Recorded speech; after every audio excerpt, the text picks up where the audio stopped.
If there is anything to be built, there are battles that must be won. 1 Kings chapter number 5, from verses number 1 to 3 or 4 there. The Bible says that Solomon has now been anointed as king over God's people. He had taken his father's place because now David had died. So there is this king of Tyre. His name was Hiram. He sends his servants or messengers to congratulate Solomon because the Bible says that Hiram he loved David. He loved David. And so Solomon sends his message back to Hiram and says to him, you know how my father was in his time. You know how David could not build a house for God because of the battles, because of the wars all around his life, all around his territory, all around his kingdom.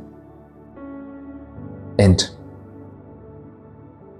by the end of the day, at the end of it all, God had put the enemies of David under the soles of his feet. Solomon says David could not build, his father could not build a house for God because of the battles, because of the wars. Now I'm asking myself, what is the battle of my life? What is the battle of your life? Life is full of battles. Every one of us has their own challenges. We were never raised in the same families. We were never born in same status. We were never we were never born equal. We were never exposed to the same things. And this is the beauty of life, the uniqueness behind every one of our story. Everybody has their battle to fight in this life. The Bible says that David, because of the battles all around him, the battles on every side, he could not build a house for God. But now Solomon is coming and saying, now, in his lifetime, he has rest round about. There is no battle, there is nothing, there is no war. He has rest round about. Why? Because his father fought all the battles and won. Winning the battles of your life is very important. Winning the battles of our lives is very important. Whatever that you have been subjected to, or wherever you are, or your experiences, you need to win the battle of your life. If you must build anything for God, we must build anything for our children, if we must build, our battles must be fought. There are battles to be fought if we must build. David won all his battles until God subjected all his enemies under his feet. So now when the son comes to his time of reigning, he has peace all around because his father fought all the battles. We also see such things to happen in life where a parent will labor for their children. They will labor. They will do anything, everything to succeed in life, to achieve something in life. And now the children are growing up, or they have grown up, they have no pressure. They have no struggle. Why? When it was their parents' time, if it was money, the parents looked for the money. They did businesses everywhere. They had connections. They broke through. They labored. And now the children now come and enjoy what their parents worked for. They have a lot of peace because they have something to inherit. Of course, on the other hand, life is not the same for all of us. There are those who will not labor. There are those who will not be privileged. Because again, Paul says that I am what I am by the grace of God. We cannot all be rich and we cannot all be poor. That is it. Jesus said, the poor you will always have with you. So sometimes it's not about a decision to be poor. Sometimes they are supposed to be there. Why? These people are the ones who remind us about morality in society, giving to the poor, compassion, being great. They remind us to be grateful for what we have. They remind us of the nature of God. We are able to live in a balanced society and economy.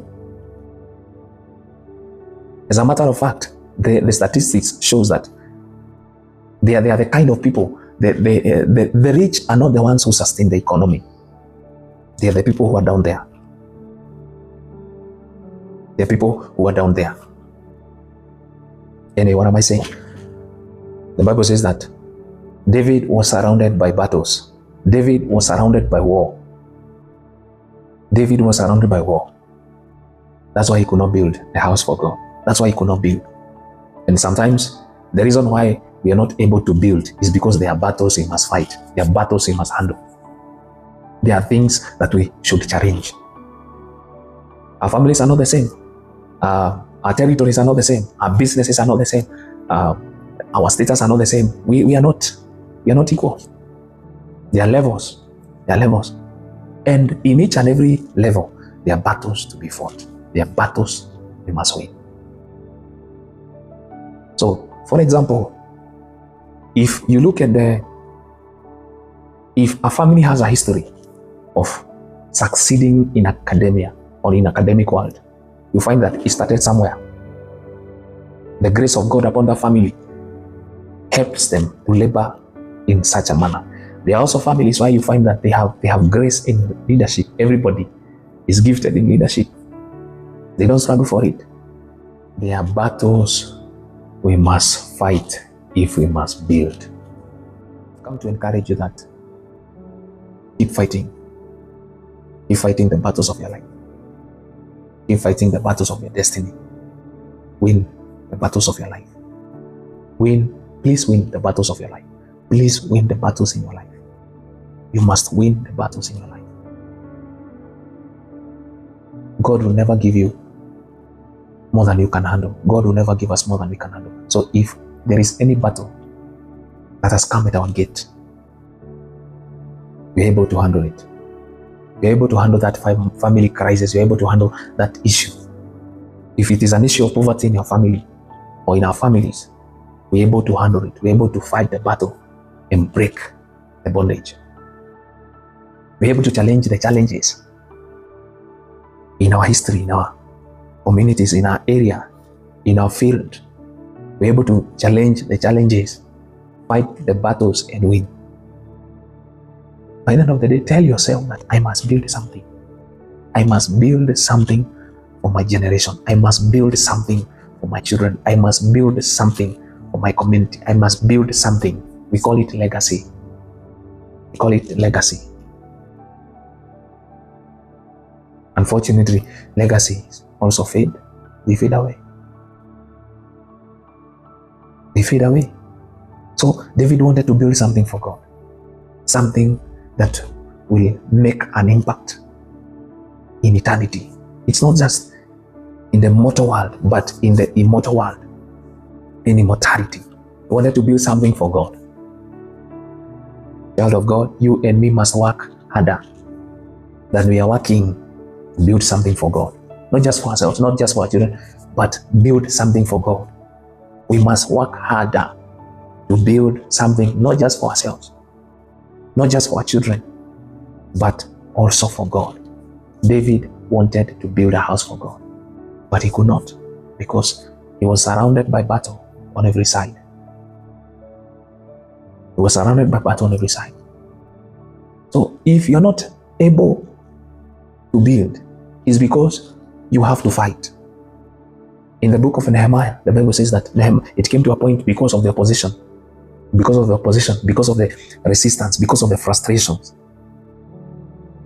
Nehemiah had to tell the people, take a weapon on one hand and build with the other hand.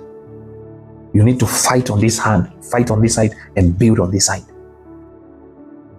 We have to do those things together. Fight and build, fight and build, fight and build. Of course, David could not build because God said to him, you have shed enough blood. Your hands are full of blood, and my house cannot be built on the foundation. So your son will build a house. Solomon represented rest. It is when we rest that the things of God manifest. It is when we rest that the glory of God manifests. Not when we are fighting, not when we are in battle and war. But it is when we are at rest, then the glory of God manifests. We're able to build. So I pray that God will help you and me to build something. Build something for Him. If you're going to build a business, build it for God. If you're going to build a family, build it for God. If you're going to raise children, raise them for God. If you're going to be a leader in our society, or in this nation, or wherever you are, in any field, organization or institution, do it for God. Build something for God. It says that whatever your hand finds to do, do it with all your might. And Paul says that do it as unto the Lord. Do it as unto the Lord. If it is service, a service you're going to offer, do it as unto the Lord. If you're going to sell a product, do it as unto the Lord. If you're going to lead, do it as unto the Lord. If people would only be serving God in their areas, we won't be having corruption. We won't be having all these issues and problems we're having